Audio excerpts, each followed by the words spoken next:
Hello students, JP online classes में आपका स्वागत है। आज हम क्लास 12th में कवि बिहारी द्वारा रचित भक्ति, नीति एवं श्रृंगार के दोहों का अध्ययन करेंगे।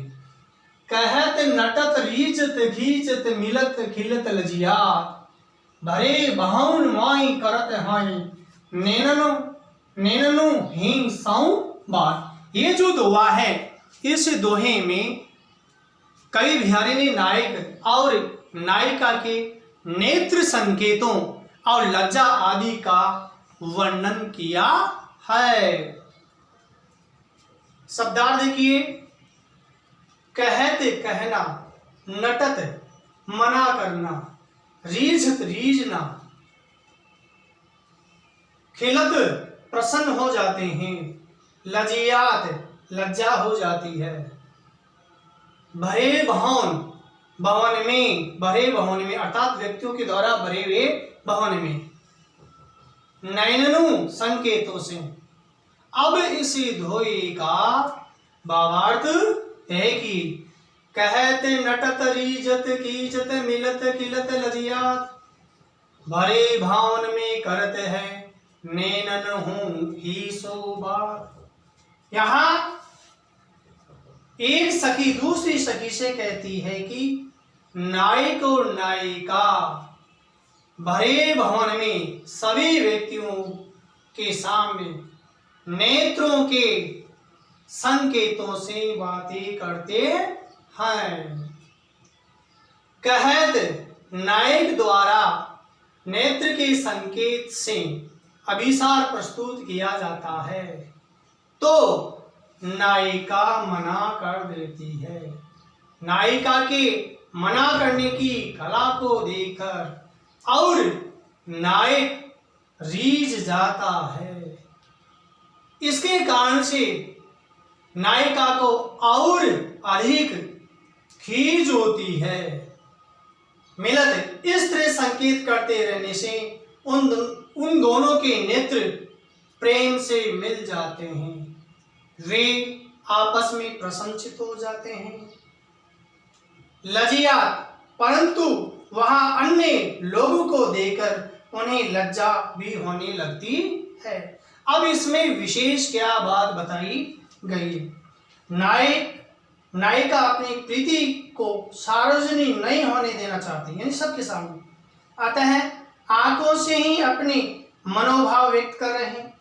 संयोग श्रृंगार रस से भीगे रस में इस शब्द चित्र द्वारा कवि ने भाव, विभाव, अनुभाव और संचारी भाव आदि रस के सभी लोगों का सफल निर्वाह किया है।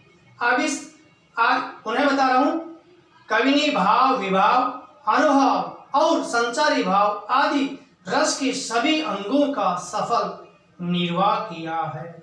इस पूरे दोहे में अलंकार की अनुप्रास जो अलंकार है, अनुप्रास अलंकार का चमत्कार है। कैसे?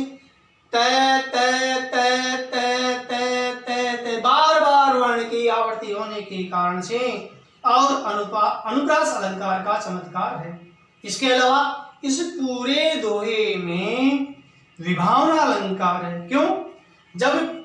जब कारण के होने पर भी कार्य का होना वर्णित होने पर विभावना अलंकार होता है। क्यों?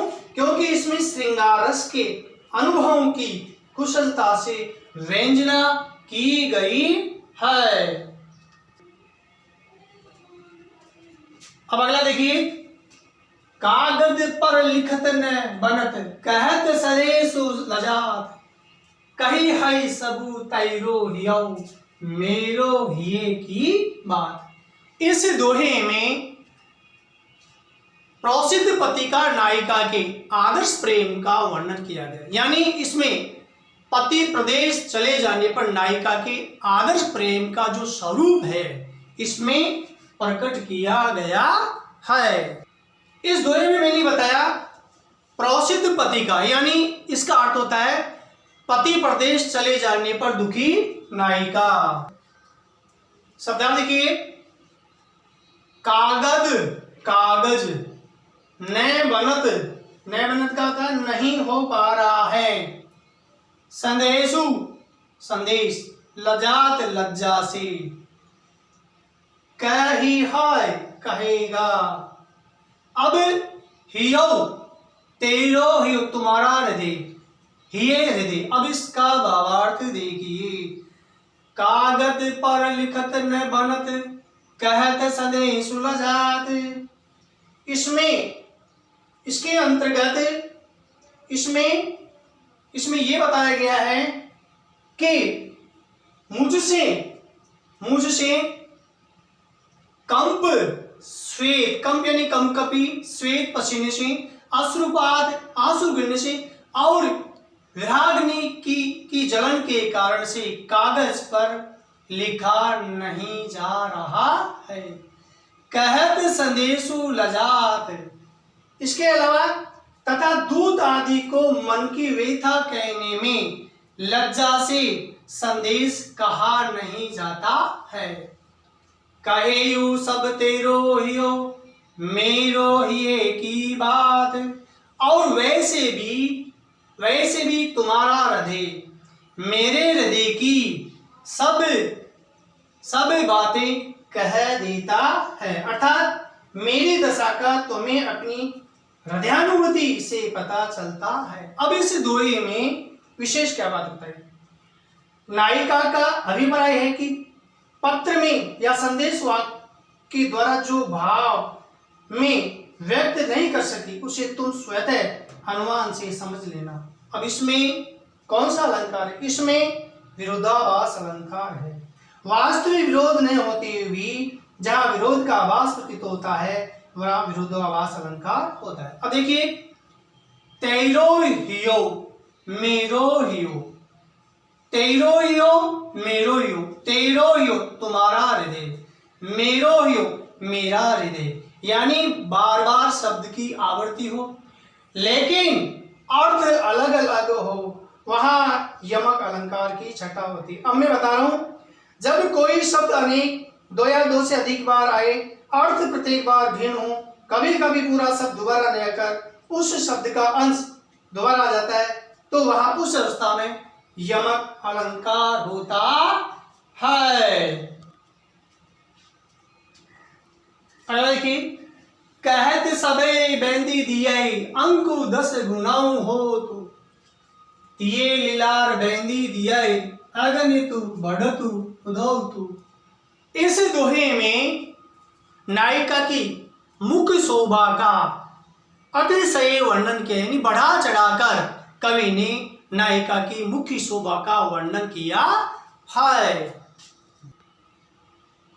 शब्दार्थ देखिए, कहत सबे बेंदी दिए अंकु 10 गुनाऊ हाउ, तिये लीलार बेंदी दिए अगनितु बढ़तु उदौत। अब इसके शब्दार्थ देखिए। बेंदी स्त्रियों द्वारा मस्तक पर लगाई जाने वाली बिंदी, यहाँ इस शब्द का अर्थ है, दोबारा बोल रहा हूं, बेंदी स्त्रियों द्वारा मस्तक पर लगाई जाने वाली बिंदी, यह बेंदी शून्य, अंकु संख्या, अगनिति अत्यधिक, उदोतु प्रकाश या शोभा। अब इस दोहे का भावार्थ देखिए। कहते सबे बेंदी दिए अंकु 10 गुनो होतु, यानी एक नायिका की सखी नायक से कहती है कि सब लोग कहते हैं कि एक अंक के आगे बिंदी या शून्य लगा देने से उसका मान 10 गुना बढ़ जाता, अर्थात उसका मूल्य 10 गुना हो जाता है। तिये लीलार बेंदी दिए अगनितु बढ़त उदोत। और इसी प्रकार किंतु उस नायिका के ललाट पर बेंदी लगा देने से अनंत गुना प्रकाश यानी रूप सौंदर्य होने लगता है, अर्थात उसका सौंदर्य अतिशय बढ़ जाता है। यहाँ पर कवि ने शून्य का महत्व बताकर काव्यात्मक रूप में प्रस्तुत किया। अब इसमें विशेष क्या बात होता है? इस दोहे में कवि ने अपनी चमत्कार पूर्ण कथन की प्रवीणता का परिचय कराया। अब देखिए बेंदी, बेंदी, यहाँ बेंदी का मतलब होता है शून्य, और यहाँ बेंदी है स्त्रियों द्वारा मस्तक पर लगाई जाने वाली बिंदी। तो यहाँ बेंदी, बेंदी यानी वर्ण की शब्द की आवृत्ति पुनः हो रही है, सब तो वही है लेकिन अर्थ अलग अलग होने के कारण से यमक अलंकार की छटा बताई गई है।